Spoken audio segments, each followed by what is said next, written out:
Get her. Get her. Not too aggressively now. There is no safe. Jeez. Like Simply Safe.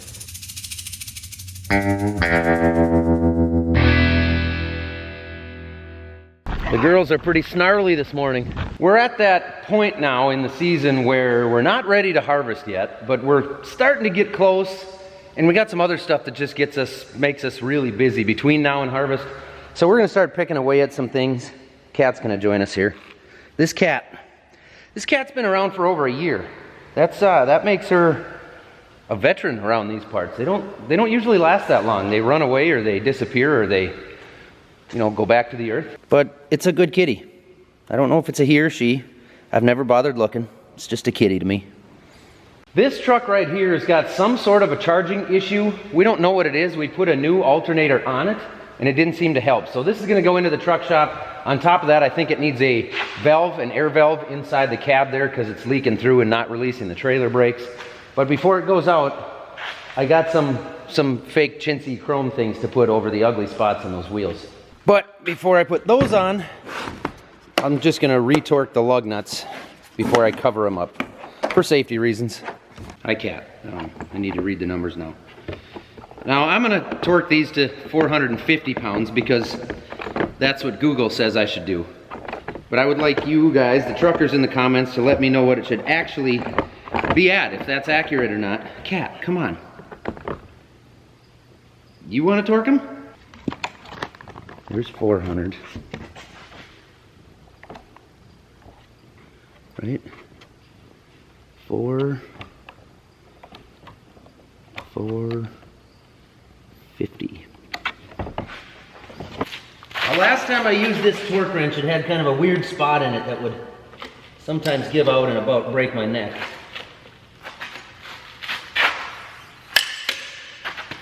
I'm gonna need a little longer extension, I think. So far, I'm alive.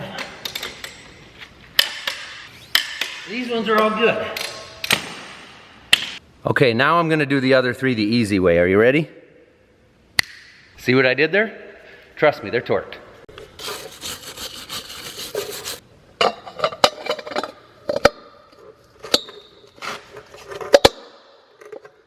Ooh, that might be too shiny. Looks hideous.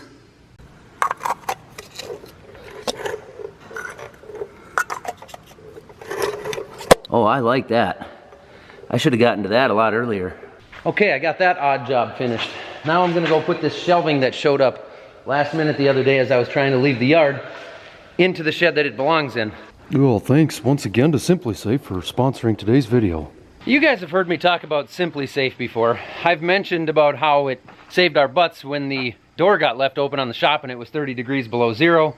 I've mentioned about how the water sensor saved our butts when the house was flooding after a giant storm where we had 7 inches of rain in less than 2 hours. I'm pretty sure I've even mentioned that it comes right to your door and it's easy to set up. I've talked about how they have motion detectors, smoke alarms, carbon monoxide detectors, glass break sensors, indoor and outdoor cameras with the solar panels that charge. They even have doorbell cameras that have the button right on them, so when someone rings the doorbell, it sends an alert right to your phone. You can tap on it, you can see the person, and even talk to them. But I don't need to talk about all that right now. No, today I just want to tell you about Simply Safe's 24/7 Live Guard Protection, which can help stop crime in its tracks as it's happening, and it's exclusive to Simply Safe. So this little smart alarm indoor camera right here is the only camera that can instantly trigger an alarm and help to deter intruders by stopping them in their tracks with a built-in siren and instant live two-way audio. Halt! Who goes there? Stay out of our refrigerator. You're a fool if you think an intruder's gonna mess with that. Having that on a live camera, of course, means that there's gonna be a faster response and there's gonna be instant video evidence to show exactly what's going on and who you're dealing with and what the situation is, which means a faster response from local authorities. I've actually got a box right here we had sent to us of some new outdoor cameras with the solar charging panels. I'm gonna set those up for this fall so that I can see exactly what's going on in the yard. I'm getting a phone call, hang on. Anyway, like I was saying, I'm gonna set these cameras up so I got a few more in the yard from different angles, and that way when I'm sitting in the combine or in a different truck this fall or wherever I happen to be, I can hop on my app on my cell phone, take a look. I can know who's in the yard, who's dumping, where the trucks are at, what's going on. On top of that, it's just peace of mind. Right now, you can save 20% on your own Simply Safe system if you're interested when you sign up for a new Fast Protect plan. Plus, you get your first month for free. All you have to do is go to simplysafe.com/millennialfarmer to start building your own system. When it comes to protecting my German Shepherd, there is no safe like Simply Safe. If you watch the last couple episodes, what do you call these? Skits? Farm skits? Anyway, there's concrete in the back of the shed now. My shelves are here. Now we can start picking up some of this crap that's been laying around the edges of the sheds for the last year. Power lift doors are pretty fast. I have no reason to have to walk back there to look at the concrete before I put shelves on it. Even Didge is wondering, what are you doing? This one here is just a little shelf that I took out of one of the other sheds. We didn't need it over there anymore, so I'm just gonna put it in here for now. Looks like Dad's back now. He's loading the truck again out of that back bin over there. We're still just working on the last of the stuff in the bins. We're getting way down there.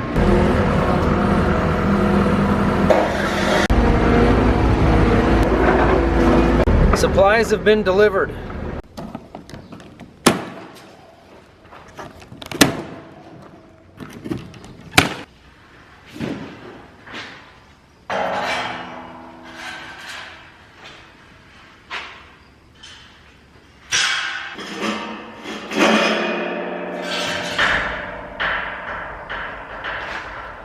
All right, I'm gonna turn the radio on now, so due to copyright reasons, you'll just see this shelf when it's done.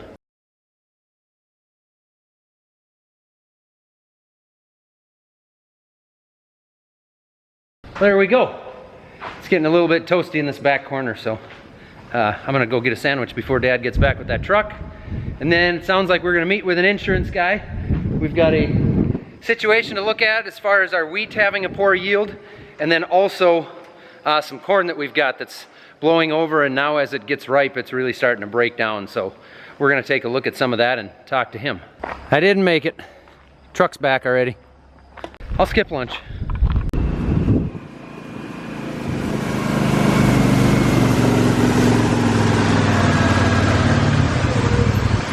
Hi. Hi there. I got the shelves up. Oh, good. Beef and cheese. I got lunch. Good enough. We've got to get this grain cart out because we're gonna actually fill it full of soybeans. Plus it's in my way to bring things to my new shelves back here as well.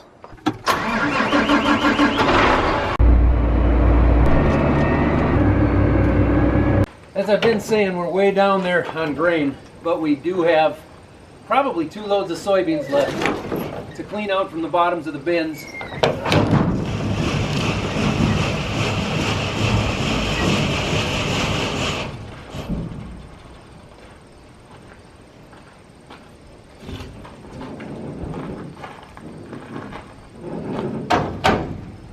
And it's a lot faster to do through the grain cart when those trucks show up.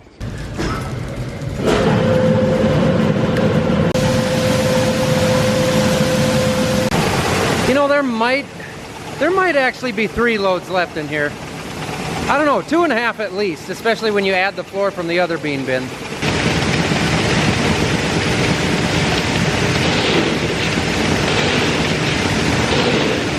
It's a lot easier to clean up behind it if you do the outer edge as the sweep is going. So we try to do that, but sometimes it doesn't work out. Kind of like in this bin that we got to clean the floor on.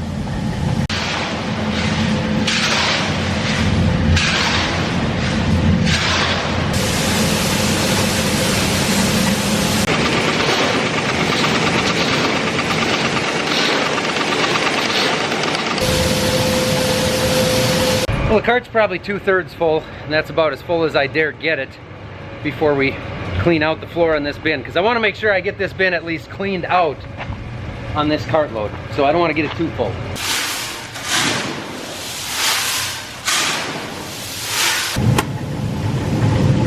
Ah.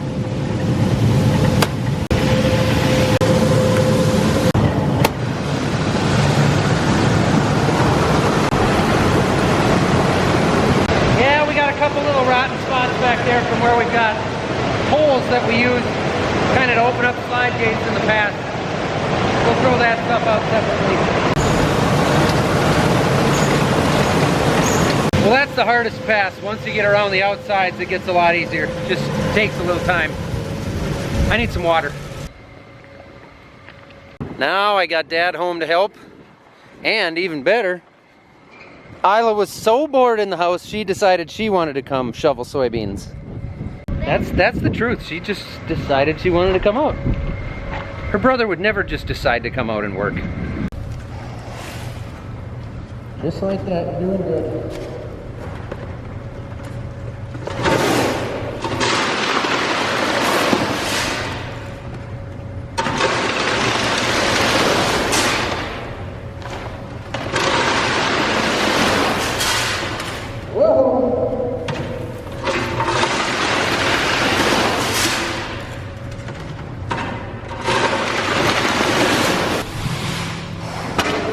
Isla was so bored she wanted to come in and help.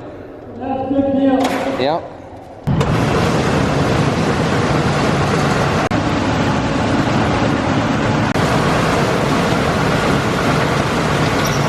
Well, the floor is clean. The rotten stuff is out. Now we gotta carry it somewhere. And the cart's getting close to full. That's full enough. That's more than a load in there. I'm probably not gonna get to starting putting things on my shelf today. It's 5 o'clock now and I think I'm still gonna bring a truck to town and pick up a combine. But that's all right. It's been a good day either way. Now it's time to go finish that rock picker situation. We'll see if I can get that thing lined up there on my own or not. The good thing is that if I struggle with it, at least you guys will get to watch it. So that'll be nice for you.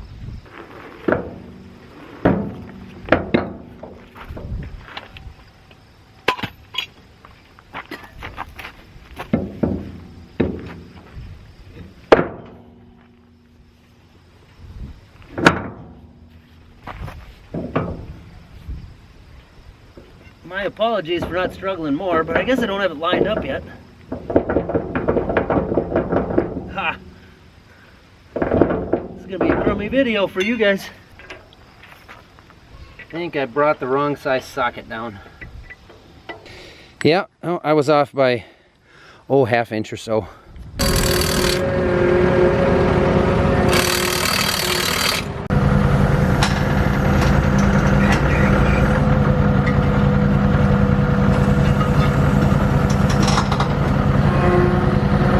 Okay, I got the tire on there and the rock picker unhooked with Dad's help. If you're wondering why we hooked up the rock picker and pulled it 100 feet and fixed the tire, put it back and unhook it, it's not because it had a flat tire. It's because we had a Make-A-Wish kid here and his dream when he got here was to run the rock picker.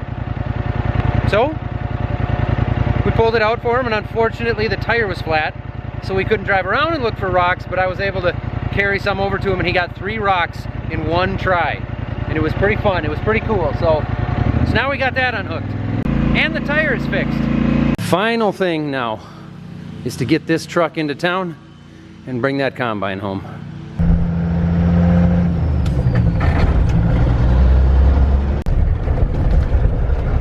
Got a little bit of a walk ahead of me now. The John Deere dealer's down this way. Almost there.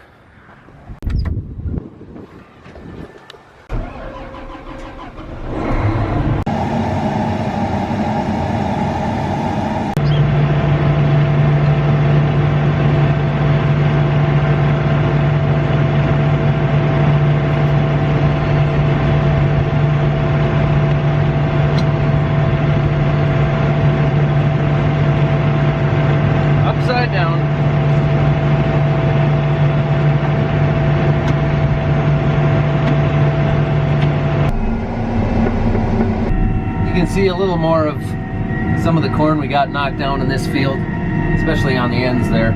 It's a little bit unique to us. The reason that it fell over is because we have a lot of rootworm pressure this year. That is a double stack corn, meaning it doesn't have the trait that keeps the rootworm away, but I'm hearing even the people with smart stack corn that has the rootworm trait are also having problems with it around us. So it's not something we've had problems with in a long time, but we're definitely having problems this year. So when the wind came up during those storms, all those spots where we had rootworm, those stalks fell down. That corn went down because there's not enough root mass underneath to support the plant. I don't know if that means it's not going to dry down as well. It definitely means that we're at more risk for like a storm or a heavy snow would take that stuff down. So we're going to be in a bigger hurry than normal to get those acres that we have those problems on this fall. I'm hopeful that the corn on those plants will still dry down, reach maturity and dry down. It's kind of surprising when you walk out there and you look at it. The root mass isn't much. You can pull them out by hand, but there is still a decent corn cob on them. So I don't know, we'll find out when we get out there. Been a while since this machine's been in the main shop. Okay, bye. Thanks for watching.